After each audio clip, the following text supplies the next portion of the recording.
I'm Sherry, 32, standing in the grand ballroom of my flagship venue on my sister's wedding day. I'm surrounded by an air of elegance and celebration. The crystal chandeliers cast a warm glow over the marble floors, and the white roses from the hanging installations create a dreamy atmosphere. But my mind drifts back to the series of events that led to this moment, a journey filled with hurt, betrayal, and ultimately, a chance at reconciliation. It all started when I was about to sign a $7 million hotel acquisition contract that would expand my company, Prestige Events, into our fifth state. I was on top of the world, ready to take my business to new heights. But then, I received a call from Lily at Enchanted Weddings. Her hesitant voice was like a dagger in my heart. "I'm sorry, Sherry, but your family has asked us to remove you from the guest list for your sister Mia's wedding." I couldn't believe what I was hearing. I stared out of my 48th floor office window at the Seattle skyline, a view that usually filled me with pride. Below, the city was bustling, but I felt frozen in time. I had contributed $60,000 to Mia's wedding, thinking it would be a way to show my love and support. But now, it seemed like my family didn't even want me there. 6 months earlier, I had overheard Mia complaining to our mother, Linda, about the wedding costs during a Sunday dinner. "We might have to cut back on some things," she whispered. I pretended not to hear and walked back into the dining room, where my father, Robert, was congratulating Mia's fiancé on his promotion. "That's a real career," Dad said, raising his glass. When they talked about my recent acquisition of 3 vineyard venues, Dad just chuckled. "Sherry's still playing around with events, but at least she's having fun." I didn't correct him. I thought my success would speak for itself one day. I asked Lily to email me a breakdown of how my contribution was allocated. I knew I had to take action. I pressed the intercom and asked my assistant, Ava, to connect me with my legal counsel, Grace. I decided to fight back, not with anger, but with the power of my business. A short time later, I received an email from Enchanted Weddings confirming that my parents' generous gift had covered all the primary vendor expenses. It was a slap in the face. I discovered that every single wedding vendor for Mia's event was either a subsidiary or a partner company of Prestige Events. And to make matters worse, I found a group text between my parents, Mia, and her fiancé discussing wedding details, a thread I was never part of. Grace and my operations director, Max, soon joined me in the conference room. They informed me that all the vendors could withdraw their services with 21 days' notice, and there would be no penalties.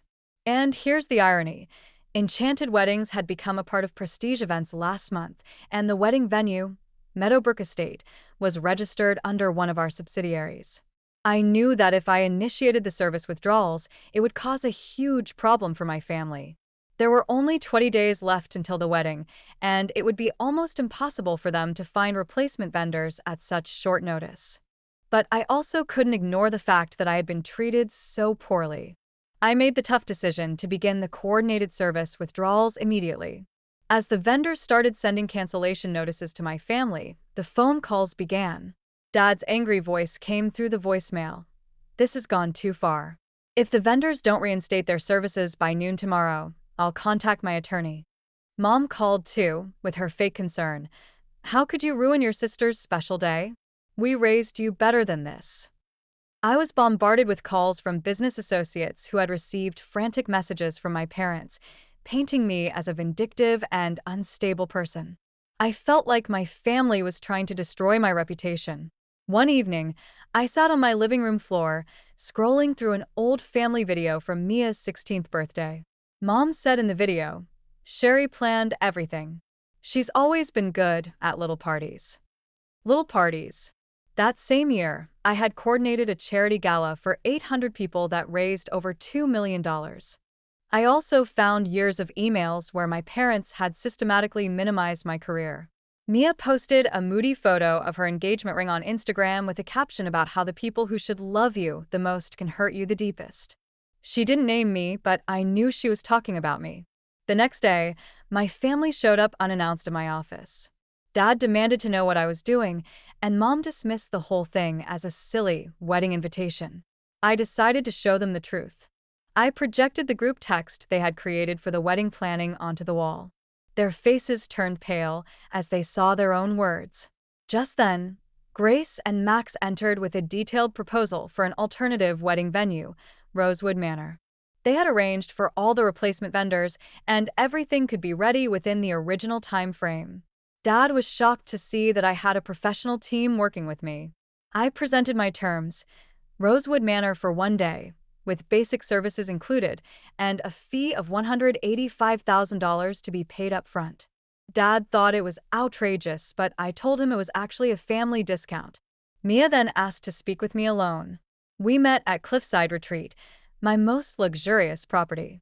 I showed her all the evidence of my contribution to the wedding and the way I had been excluded.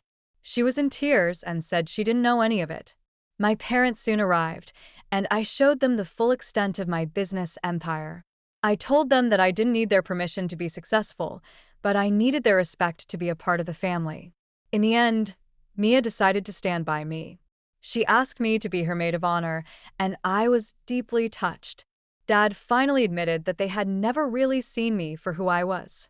Mom wrote a check for the wedding without any complaints. On the wedding day, as I directed my team at Rosewood Manor, I saw my parents enter the foyer.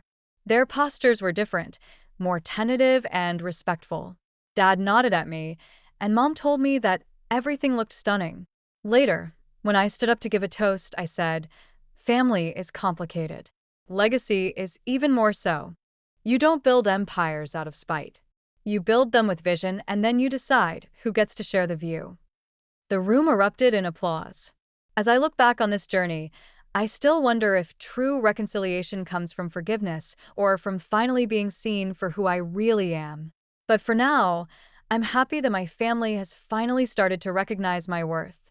And I'll always remember that power, when used wisely, can bring about change, even in the most difficult of family situations.